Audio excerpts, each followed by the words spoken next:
Presiden Republik Indonesia dan Wakil Presiden Republik Indonesia memasuki ruang sidang.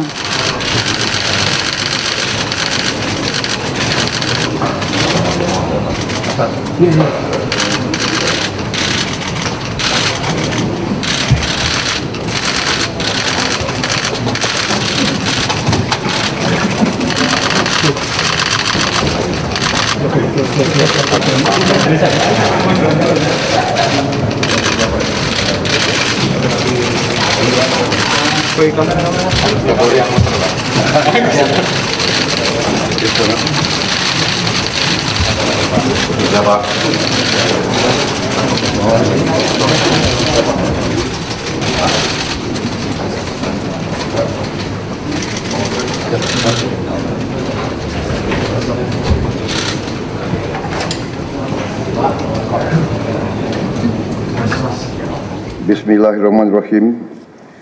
Assalamualaikum warahmatullahi wabarakatuh. Selamat siang. Salam sejahtera bagi kita sekalian. Shalom, Om Swastiastu, Namo Buddhaya, salam kebajikan, rahayu-rahayu.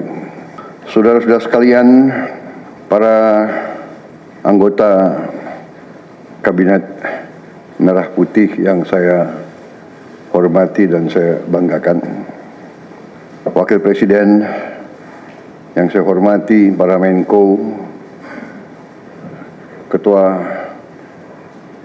Dewan Ekonomi Nasional, para Ketua Badan, Panglima TNI, Kapolri, Jaksa Agung yang saya hormati, Kepala BIN, saudara-saudara sekalian, sekarang saya kira adalah suatu momen bersejarah. Ini adalah sidang kabinet paripurna pertama yang saya pimpin. Kabinet yang kita sepakati, kita beri nama Kabinet Merah Putih untuk menjadi suatu simbol persatuan, simbol kebersamaan, simbol kebangsaan. Saya terus-menerus sudah beberapa tahun ini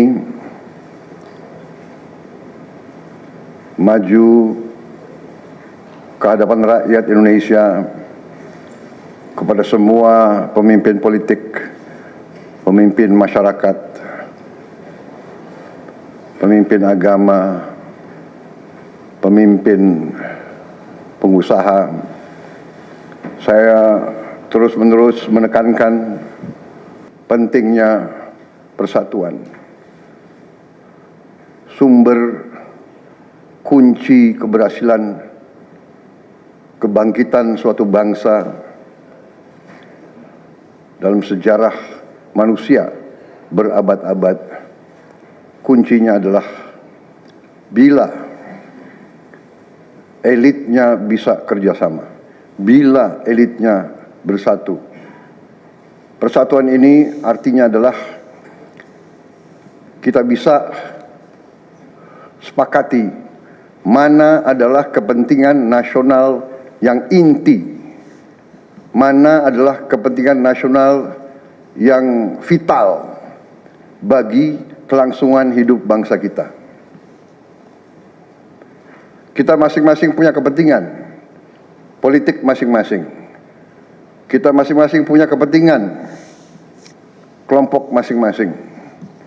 Tapi manakala kita sudah bicara tentang bangsa dan negara, kita harus sepakati kepentingan nasional yang vital. Saya meyakini bahwa kepentingan nasional vital kita tentunya harus kita sepakati adalah kemerdekaan dan keutuhan NKRI. keutuhan Negara Kesatuan Republik Indonesia. Dan untuk menjamin keutuhan dan kelangsungan hidup Negara Kesatuan Republik Indonesia, kita harus dengan handal,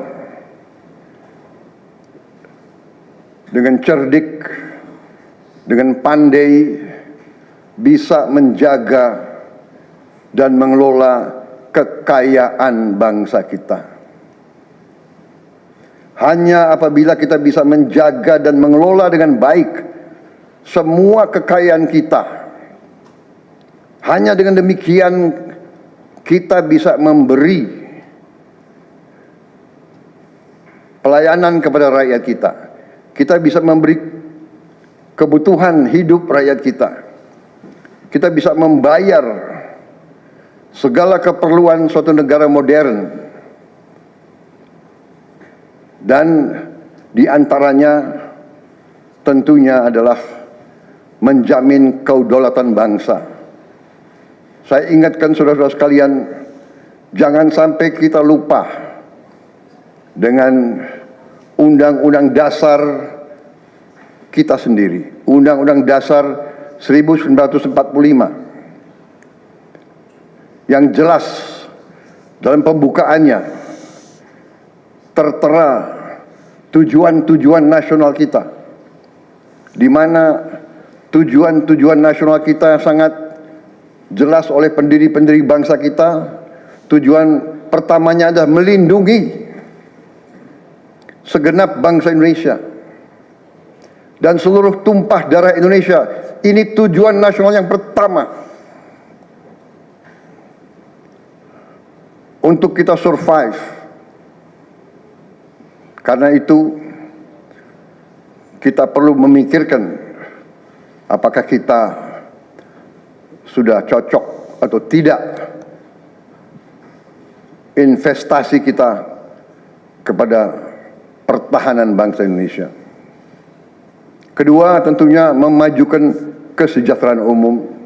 Saya katakan berkali-kali bahwa negara yang merdeka, rakyatnya harus merasakan kemerdekaan. Janganlah kita bangga menjadi anggota G20 kalau rakyat kita masih banyak yang miskin, masih banyak yang lapar. Mencerdaskan kehidupan bangsa mutlak. Pendidikan bagi kita adalah prioritas yang sangat tinggi. Saya kira ini terlihat komitmen kita kepada pendidikan. Kalau tidak salah, alokasi kita dalam anggaran 2025 untuk pendidikan salah satu tertinggi, Pak. Mungkin selama sejarah kita, Pak. Untuk pertama kali kita sudah 25%, Pak. Bu ya. 20.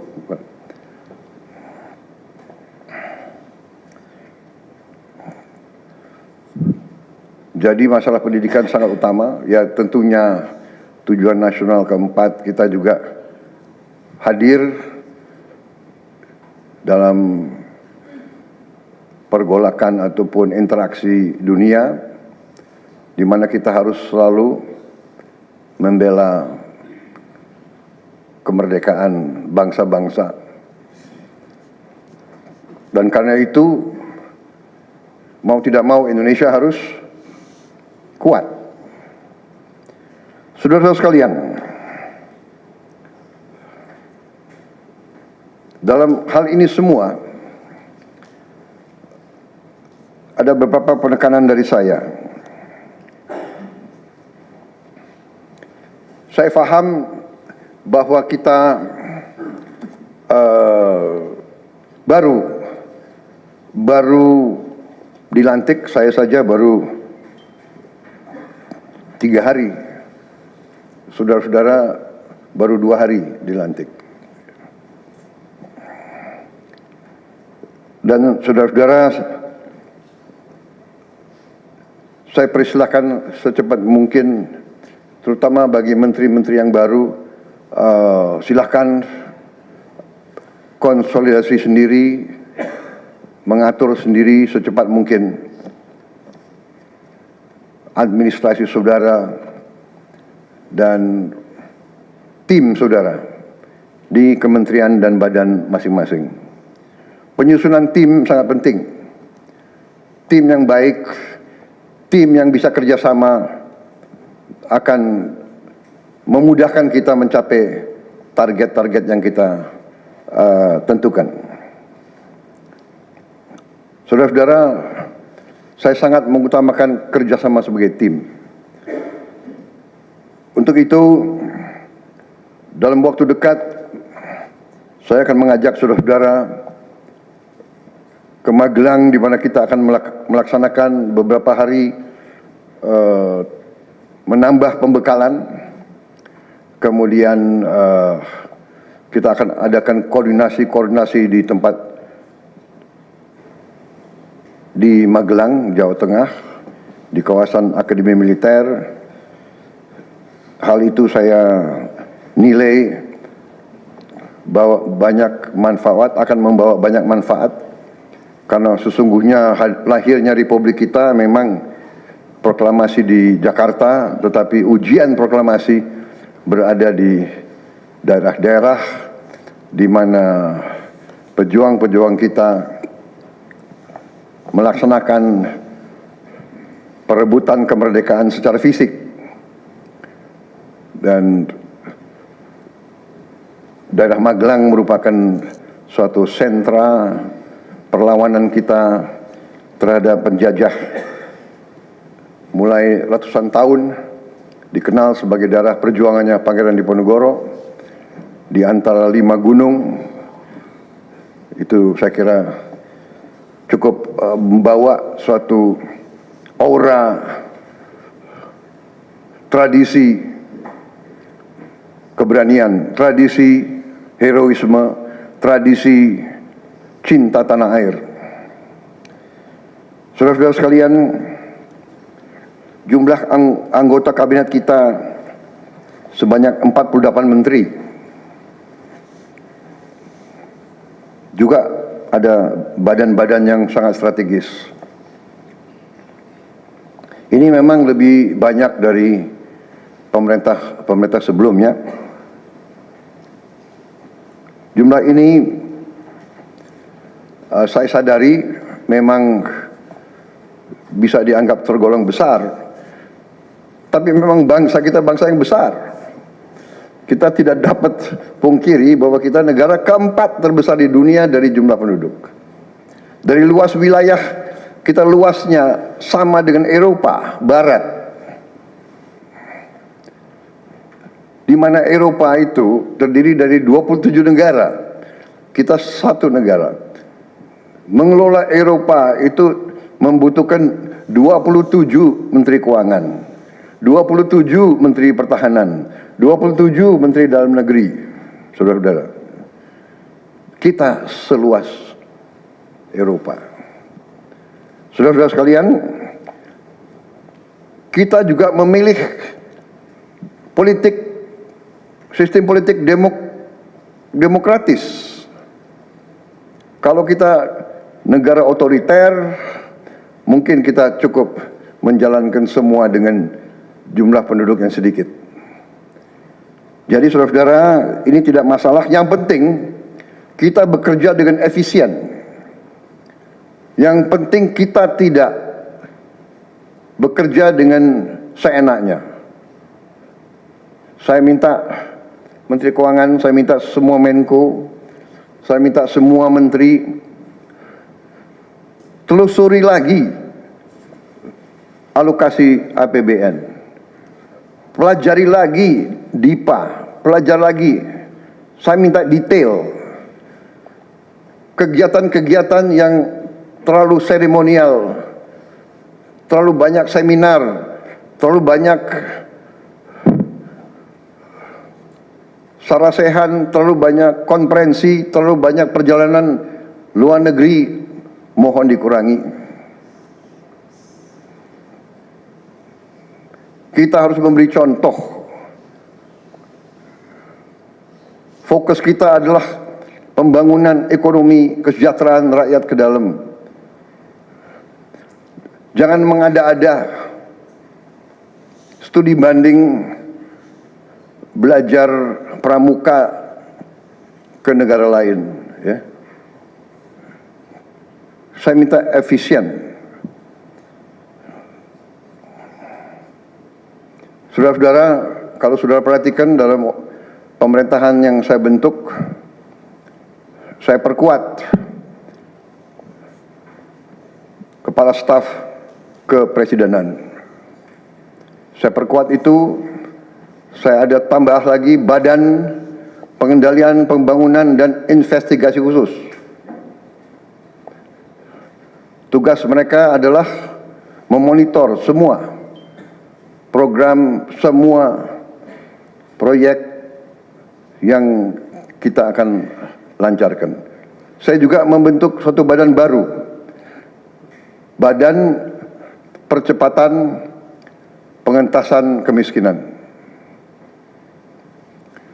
Badan ini akan mempelajari, akan mengikuti semua program-program perlindungan sosial, semua program-program bantuan ke bagian golongan rakyat yang masih perlu bantuan, intervensi. Bukan saya ingin mencampuri pekerjaannya kementerian-kementerian, tidak. Tapi saya ingin membantu. Di mana ada bottleneck, di mana ada kesulitan, segera kita atasi. Marilah kita jujur mengakui bahwa birokrasi di kita sangat terkenal. Sangat terkenal ribetnya, sangat terkenal lambatnya. Bahkan ada pembicaraan oleh rakyat kita bahwa birokrasi pemerintah kita sering mempersulit, bukan mempermudah keperluan rakyat. Bahkan ada yang mengatakan kalau bisa dibikin sulit, kenapa dibikin mudah? Ya, ini saya minta menteri-menteri sekarang, mari kita lebih berani, mari kita lebih tidak ragu-ragu untuk memberi pelayanan yang terbaik kepada rakyat kita. Jangan ragu-ragu, kalau saudara tidak puas dengan pejabat-pejabat di bawah Anda, laporkan, segera kita ganti. Begitu banyak orang yang mau mengabdi. Tidak ada orang di sini yang kebal, yang tidak patuh, tidak bekerja keras untuk bangsa dan negara dan rakyat. Saudara, saya beri wewenang, copot segera. Suruh tinggal di rumah aja, daripada bikin susah kita. Saudara-saudara sekalian, saya kira dalam waktu dekat saudara-saudara akan segera menyiapkan program kerja saudara masing-masing. Saya beri kesempatan segera, dan sewaktu-waktu terus saya akan panggil koordinasi. Tadi pagi sebelum sidang kabinet saya sudah koordinasi sama beberapa menteri, dengan Jaksa Agung, dengan BPKP, dan besok pun kita akan lanjutkan.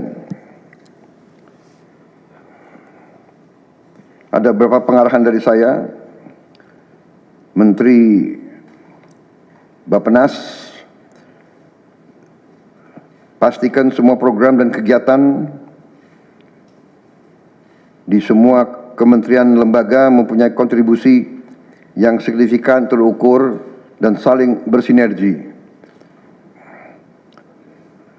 Pelajari kembali semua proyek. Jangan ada proyek yang mercusuar.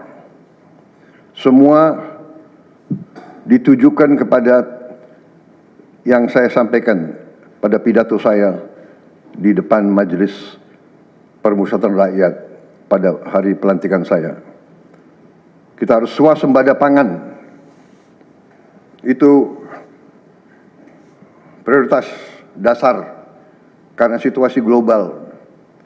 Perang besar bisa pecah setiap saat. Kita harus jamin kemampuan kita memberi makan rakyat kita sendiri. Swasembada energi mutlak.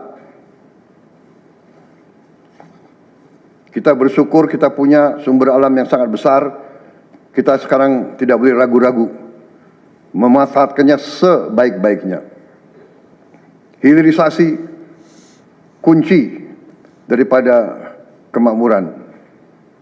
Karena itu saya minta menteri-menteri terkait, Menteri Investasi, Hilirisasi, Menteri Bappenas, Menteri ESDM, dengan beberapa menteri lain dibantu oleh tentu Menko Perekonomian dan Ketua Dewan Ekonomi Nasional. Saya minta segera inventarisir proyek-proyek penting dalam program hilirisasi kita. 26 komoditas, proyek-proyek yang vital dalam 26 komoditas tersebut yang harus dihilirisasi segera dirumuskan, bikin daftar, dan kita segera untuk mencari dana sehingga kita bisa mulai hilirisasi dalam waktu yang sesingkat-singkatnya. Kemudian program makan bergizi, Kepala Badan Gizi Nasional dan semua KL untuk siapkan segera kita mulai dengan